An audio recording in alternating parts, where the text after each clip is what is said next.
मानव शरीर का सबसे कॉम्प्लिकेटेड पार्ट यानी कि मस्तिष्क। इस मस्तिष्क में क्या होता है ना कि 3 पार्ट होता है। एक होता है अग्र मस्तिष्क, एक होता है मध्य मस्तिष्क और एक होता है पश्चिम मस्तिष्क। तो यहाँ जो अग्र मस्तिष्क है वो काम करता है जिसकी वजह से हम लोगों का माना जाता है कि उसका दिमाग तेज है। तो यहाँ पर जो अग्र मस्तिष्क है वो दिमाग का मुख्य भाग होता है और सबसे बड़ा भाग होता है। इसमें क्या होता है ना कि जितने भी सोचने समझने की शक्ति होती है, जैसे हम लोग को मालूम चलता है कि हम ह्यूमन हैं, तो वो यही है। इसमें 3 पार्ट होता है। एक होता है सेरिब्रम, एक होता है हाइपोथैलेमस, एक होता है थैलेमस। तो इसमें जो सेरिब्रम है इसका काम सोचने समझने की शक्ति, याद रखने की शक्ति, ये सब होता है। तो यहाँ पर हाइपोथैलेमस का काम होता है भूख प्यास को जागृत करना, हमारे अंदर तापमान को मेंटेन करना, यह सब होता है। जबकि थैलेमस का काम होता है संवेदनाओं को हमारे मस्तिष्क में पहुंचाना, जैसे कि ठंडे की अनुभूति, गर्मी की अनुभूति, ये सब। अब बात करते हैं मध्य मस्तिष्क की यानी कि मिड ब्रेन।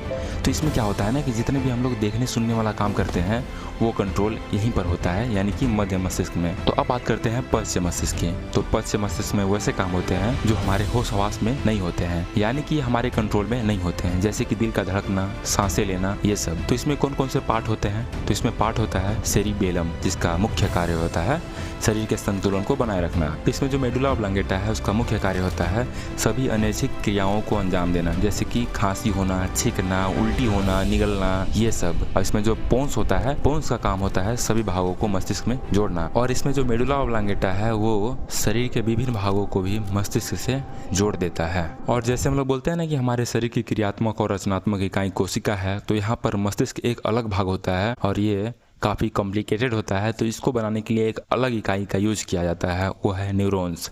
इसमें काफ़ी सारे न्यूरॉन्स आपस में जुड़ करके एक मस्तिष्क का निर्माण करवाते हैं। और न्यूरॉन की एक खासियत ये है कि अपने आप को जल्दी रिपेयर नहीं करता है। तो इसमें हल्का सा भी चोट लगेगा तो इसको क्षतिग्रस्त होने का बहुत ज़्यादा संभावना होता है। तो यहाँ पर मस्तिष्क की रक्षा करने के लिए 3 लेयर का प्रयोग करते हैं, स्कल यानी कि खोपड़ी, मेनिंजिस लेयर और होता है सेरेब्रोस्पाइनल फ्लूइड। ये सब मिलकर के हमारे मस्तिष्क की रक्षा बहुत अच्छे तरीके से करती है। तो ऐसे ही एग्जाम ओरिएंटेड कॉन्सेप्ट के लिए हमारे चैनल को आप सब्सक्राइब कर सकते हैं।